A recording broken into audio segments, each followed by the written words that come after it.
tertentu, misalnya rata-rata atau proporsi. Hipotesis terbagi dalam dua bentuk, yaitu H0, hipotesis 0, nilai sampel sama dengan nilai populasi, tidak ada perbedaannya. Kalau H1, hipotesis alternatif, nilai sampel berbeda dari nilai populasi atau ada perbedaannya. Terus masuk di uji t-test atau sampel t-test. Digunakan untuk menguji apakah rata-rata suatu sampel sama atau berbeda secara signifikan dengan nilai-nilai rata populasi tertentu. Jadi kita akan menguji H0 mu sama dengan mu0 rata-rata sampel sama dengan rata-rata populasi. H1 mu tidak sama dengan mu0 rata-rata sampel berbeda dari rata-rata populasi. Jadi kita akan masuk di rumus uji hipotesis satu sampel. Uji banding satu sampel ada uji T. T sama dengan X bar kurang mu per simpangan baku per akar N, di mana X bar sama dengan rata-rata sampel, mu nilai dihipotesiskan, S sama dengan simpangan baku, N sama dengan jumlah apel sampel. Baik, langsung saja kita masuk di contoh soal, yaitu perusahaan lampu pijar mengatakan bahwa lampunya bisa tahan pakai sekitar 800 jam. Akhir-akhir ini timbul dugaan bahwa masa pakai lampu itu telah berubah. Untuk menentukan hal itu, dilakukan penelitian dengan jalan uji coba 50 lampu. Ternyata rata-ratanya 762 jam. Selidikilah dengan taraf nyata 0,05. Apakah kualitas lampu itu sudah berubah atau belum? Pertama, kita masuk di hipotesis penelitiannya. H0 atau hipotesis 0 yang dimana mu sama dengan 800 jam, yang artinya masa pakai lampu masih sekitar 800 jam. H1 atau hipotesis alternatif, di mana mu tidak sama dengan 800 jam, artinya masa pakai lampu sudah berubah dari 800 jam.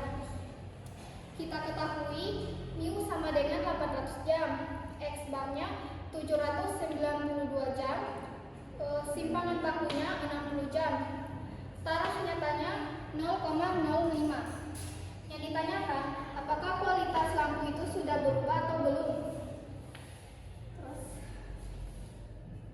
Karena pada soal disebutkan adanya dugaan bahwa kualitas lampu telah berubah, maka digunakan uji dua arah.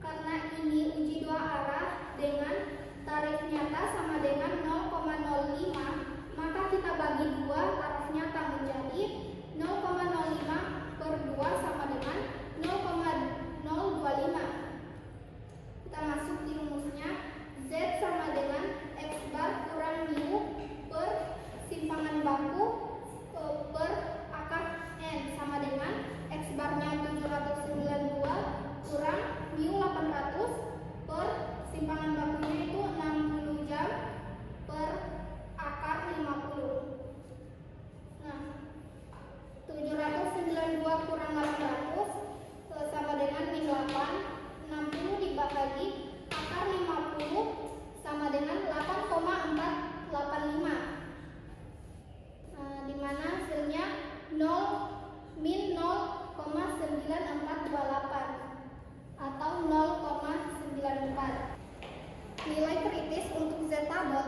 0,025 adalah kurang dari 1,96. Jadi H0-nya ditolak jika Z hitung lebih dari 1,96 ataupun Z hitung kurang dari min 196. Karena Z hitung sama dengan min 0,94 kurang dari 196 berarti gagal tolak H0. Jadi H0 diterima, artinya masa pakai lampu belum berubah secara signifikan.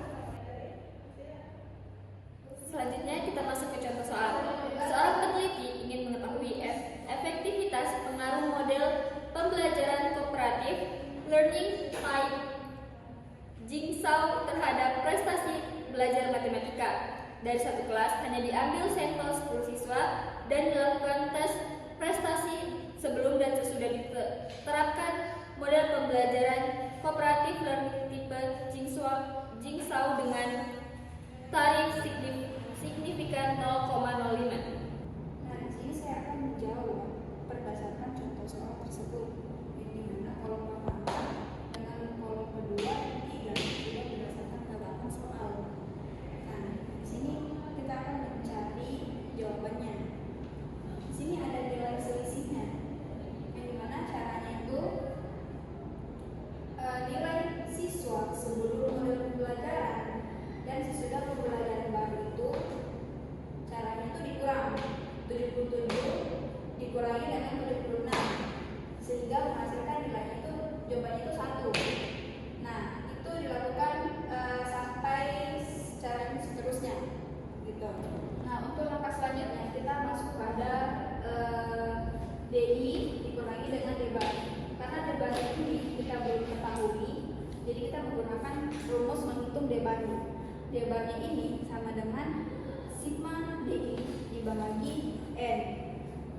Nah, sigma DI ini hasilnya 58. Karena 58 ini berasal dari data DI pertama dijumlahkan keseluruhannya sampai dengan data DI terakhir.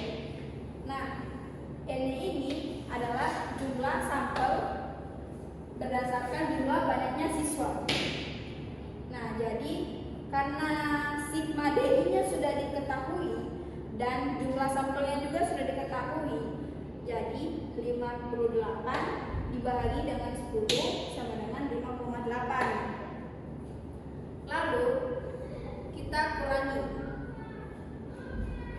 1 dikurangi dengan 5,8 sehingga menghasilkan nilai min 4,8. Itu dilakukan sampai dengan seterusnya. Nah, kita masuk kepada kolom selanjutnya, yang dimana DI dikurangi dengan debar pangkatkan 2. Ini karena kolom selanjutnya hasilnya sudah diketahui, jadi min 0,48 dipangkatkan 2 sehingga menghasilkan 23,04. Dan langkah seterusnya itu dilakukan hingga seterusnya sehingga menghasilkan total jumlah 167,6. Baik, selanjutnya kita akan mencari nilai dari varians, standar deviasi, T-hitung, dan T-tabel. Pertama kita cari nilai dari varians atau S kuadrat. Kita gunakan rumus 1 per N kurang 1 sigma dalam kurung X1 kurang X bar tambah 2. Kita masukkan nilainya, berarti 1 per N itu 10 dikurang 1. Karena X1 dan X barnya ini tidak ada, kita gantikan menjadi DI dikurang D bar, berarti nilainya 167,6. Sini 167,6 itu sama dengan 1 dikali 167,6 167,6 per 10 dikurang 1 yaitu 9. 167,6 dibagi 9 itu 18,62. Ini hasil dari varian. Selanjutnya kita mencari standar deviasi. Kita gunakan rumus standar deviasi sama dengan akar S kuadrat. S kuadratnya tadi itu 18,62, berarti akar dari 18,62 sama dengan 4,315. Ini nilai dari standar deviasi. Selanjutnya kita mencari nilai dari T-hitung. Kita gunakan rumus T-hitung sama dengan D bar per standar deviasi per akar N. D barnya itu 5,8 dan sini 5,8 per standar deviasinya 4,315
Kenapa bisa 9? Rumus dari DF yaitu N dikurangi 1. N-nya 10 berarti 10 dikurangi 1 yaitu 9. Dan alfanya 0,5. Ini dari soal. Karena DF-nya 9 dan alfanya 0,5, menjadi tabelnya bernilai 2,262. Bisa dilihat di tabel. Berarti T hitungnya 4,25 dan T tabelnya 2,262, jadi 4,25 2,262. T hitung lebih besar dari T tabel, maka H0 ditolak dan HA-nya diterima. Sekian, terima kasih. Jadi di sini saya akan membawakan materi uji Chi-square. Uji Chi-square atau pi kuadrat digunakan untuk melihat ketergantungan antara variabel bebas dan variabel terikat berskala nominal atau ordinal. Uji Chi-square adalah cara statistik untuk mengetahui apakah ada hubungan atau perbedaan yang nyata antara dua kelompok data kategorikal, yaitu data yang dikelompokkan untuk satu variabel yang dikenal sebagai uji keselarasan, yang berfungsi untuk membandingkan frekuensi yang diamati atau FO dengan frekuensi yang diharapkan atau FE. Jika terdiri dari dua variabel dikenal sebagai uji independensi, yang berfungsi untuk melihat hubungan dua variabel seperti sifatnya cross order. Uji Chi-square dikelompokkan ke dalam statistik uji non parametrik. Adalah rumus mencari nilai X kuadrat, di mana rumusnya itu yaitu X kuadrat sama dengan sigma dari FO dikurang FE kuadrat dibagi FE, di mana X kuadrat yaitu nilai empirik dari C kuadrat, terus FO frekuensi yang diperoleh dan FE frekuensi yang diharapkan. Adapun contoh soal dari uji Chi-square yaitu kita akan meneliti perbedaan pandangan para orang tua dalam menentukan jenis pendidikan prasekolah bagi anak-anak mereka. Hipotesis nihil yang diajukan adalah tidak ada perbedaan pandangan di antara para orang tua dalam menentukan jenis pendidikan prasekolah bagi anak-anak mereka. Untuk melakukan analisis data, orang tua dikelompokkan menjadi 3 kategori berdasarkan tingkat pendidikannya, sehingga didapatkan kategori orang tua yang berpendidikan tingkat dasar atau PTD, orang tua yang berpendidikan tingkat menengah atau PTM, dan orang tua yang berpendidikan tingkat pendidikan tinggi atau PTT. Sedangkan pendidikan prasekolah akan dibagi menjadi 3 jenis, yaitu jenis prasekolah umum atau JPU, jenis prasekolah agama atau JPA, dan jenis prasekolah digabungan atau JPG. Setelah dilakukan penelitian, frekuensi observasi yang diperoleh FO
kuadratku itu lebih kecil daripada C kuadrat tabel.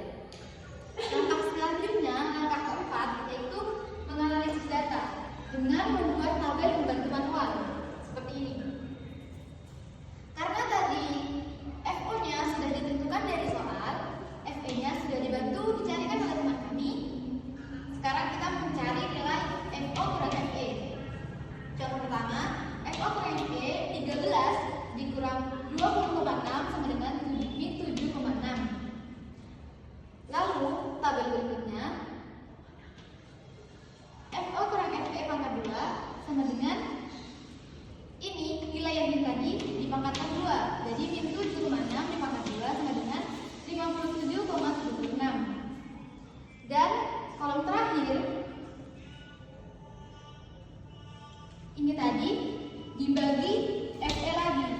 Jadi 57,76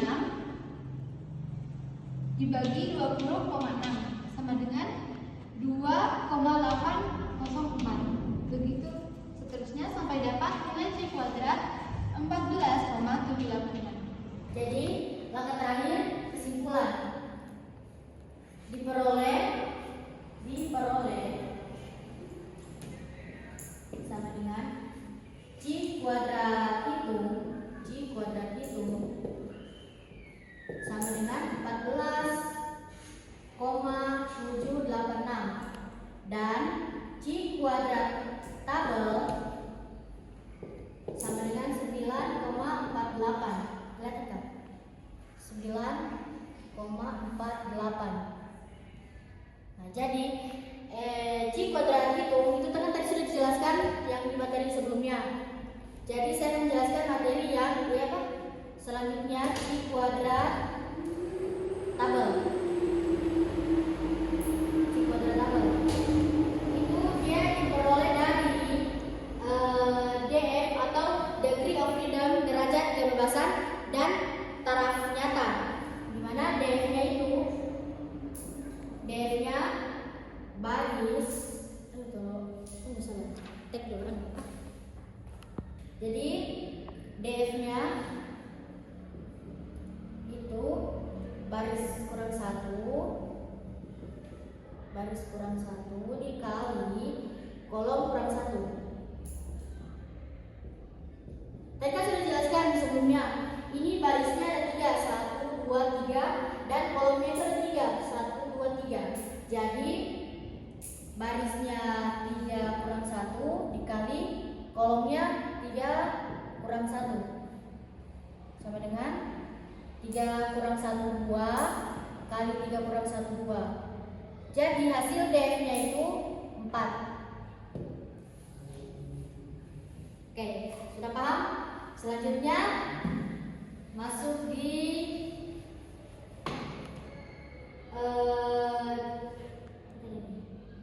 tarif nyata. Tarif nyatanya itu nilainya 0,05. 0,05 ini dari soal, ditentukan dari soal. Jadi karena C hitungnya lebih besar dari tabel, jadi H diterima yang artinya terdapat perbedaan pandangan orang tua dalam menentukan jenis pendidikan prasekolah untuk anak-anak mereka. Sekian. Jadi, di sini kita akan menganalisis menggunakan SPSS materi pilot sampel dites. Langkah pertama yaitu masukkan data tersebut ke data view. Namun sebelumnya kita harus menentukan nama dan tipe datanya. Misal X1 sebelum diterapkan model pembelajaran.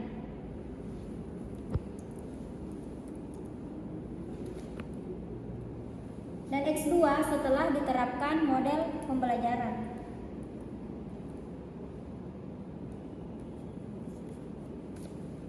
Kemudian kita klik data view dan masukkan data tersebut.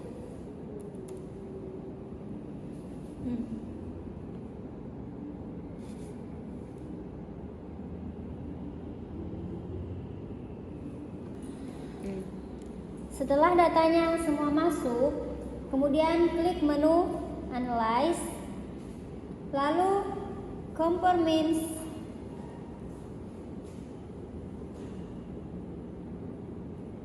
dan pilih Pirate Sample T-Test. Kemudian selanjutnya pindahkan data sebelum ke variabel 1 dan setelah ke variabel 2.